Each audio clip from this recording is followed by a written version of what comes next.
Welcome to The Explainer. Today we're diving into a massive, frankly urgent crisis that's completely hidden inside global supply chains. We're talking about Africa's agricultural sector and how it is literally held hostage by the brutal math of global shipping. It's a story of how one distant geopolitical choke point can basically instantly threaten the food supply of millions of people. So we're going to look closely at the data, the geography, and the structural realities of how food actually gets grown in today's world. 75.4%. I just want to let that number hang in the air for a second. When we normally talk about global supply chains, we tend to imagine these diverse networks with a dozen different backup plans. But what we're looking at here is the exact opposite. It's an absolute massive dependency on a single point of failure. Because that's 75.4%, that is the share of Burundi's fertilizer that ships from one single region, the Persian Gulf. We're not talking about a 10 or 15% dip here. Over 3/4 of the essential nutrients they need to grow their food has to physically cross the ocean, traveling thousands of miles from the Gulf all the way down to East Africa. And honestly, the scariest part is that Burundi is really just the tip of the iceberg. This structural reliance spreads across the entire region. You've got Malawi sitting at 61.6% dependent, Tanzania at 31%, Kenya at 26%, and if you look across all the East African Indian Ocean nations, the reliance averages right between 30 and 50%. So why is this a full-blown crisis right this second? Well, because every single ton of that fertilizer has to be loaded onto ships that pass through the Strait of Hormuz. And due to ongoing geopolitical conflict, that critical maritime choke point has been effectively slammed shut since February 28. Section 1. The logistics of vulnerability. Basically, a massive problem of geography. The brutal reality of all this logistics comes down to sheer distance. To get a ship from the UAE to the major port of Mombasa in Kenya, you're looking at roughly 4,600 kilometers.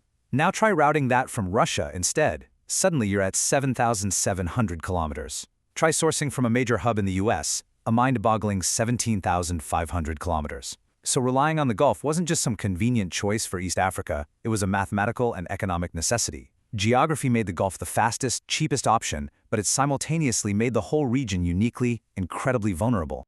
And it actually goes way deeper than just ships crossing the water.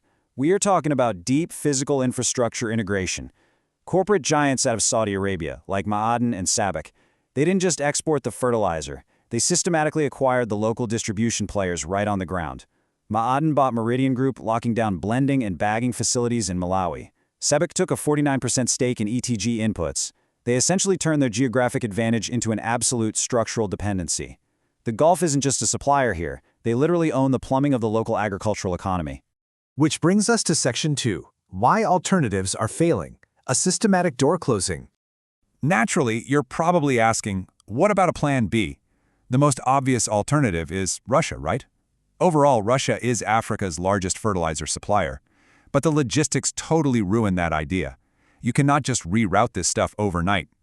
Russian shipments are heavily bogged down by financial sanctions, restricted payments, and massive shipping insurance hurdles left over from the Ukraine war.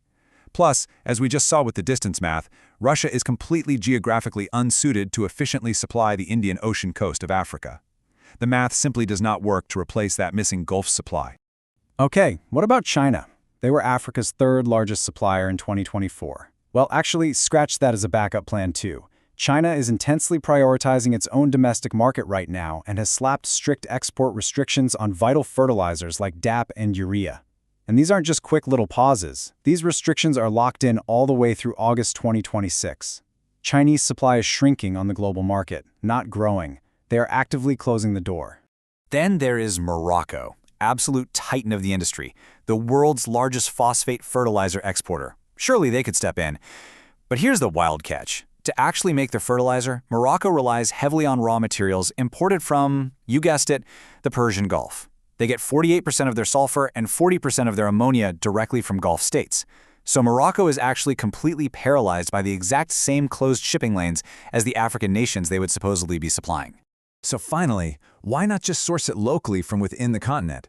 Egypt, Nigeria, and Algeria are massive domestic gas producers, which means they produce nitrogen fertilizer, and they aren't affected by Hormuz at all. Problem solved? Not quite. The data is pretty stark here. Egypt exported less than 10% of its fertilizer to Africa. Nigeria exported a mere $90 million worth. And Algeria? They export exactly zero to sub-Saharan African nations. Why? Because the heavy overland and maritime distribution infrastructure simply does not exist. You can't just build a multinational heavy logistics supply chain in a few weeks. That takes years of investment. Section 3. The fiscal trap. Essentially, paying double or going without.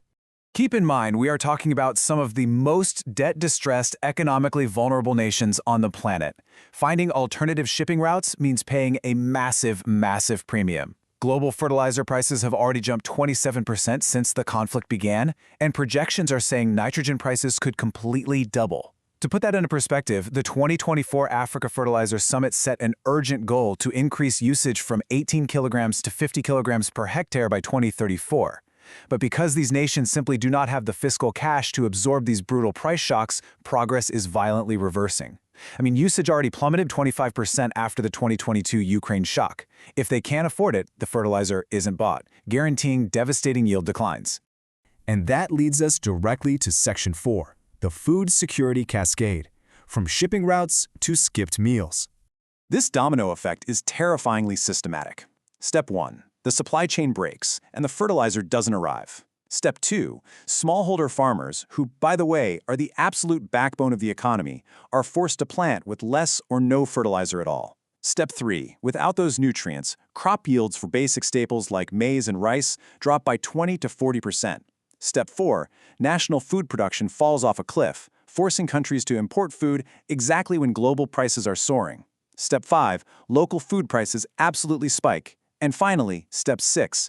For households that already spend 50 to 70% of their income just to eat, a local price spike forces impossible, agonizing choices. Malnutrition rises, child stunting increases. It is a direct, undeniable line from a block straight to a skipped meal. Section 5. A ticking biological clock.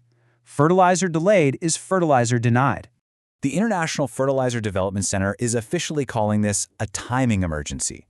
And I really want you to take that away with you today. A timing emergency. Because unlike a shortage of, say, microchips or consumer electronics, agriculture operates on an unforgiving biological clock. You cannot hit pause. If the fertilizer doesn't arrive exactly when the rains come and the seeds go into the ground, it is completely useless. Fertilizer delayed is fertilizer denied. And these planting windows across East and Southern Africa, they aren't happening next year. They're happening right now, measured in mere weeks. And here is the incredibly cruel irony of our highly optimized global supply chains. The African nations absorbing this catastrophic shock, they played absolutely no role in the geopolitical conflict that closed the Strait of Hormuz. Yet, because of these rigid logistical systems we've mapped out, the collateral damage falls squarely on smallholder farmers in places like Burundi or Malawi. People who have likely never even heard of the Strait of Hormuz, but whose entire livelihood completely depends on the ships that can no longer pass through it. So, what does this all mean for us? We are left with a 75% regional dependency, zero logistical alternatives, basically no fiscal capacity to buy a way out, and a planting season that is happening today. Given these harsh structural realities, should the international community step in and create an emergency fertilizer facility specifically for the most vulnerable countries? And if they do, how on earth do we build a logistics network robust enough to actually deliver it in time?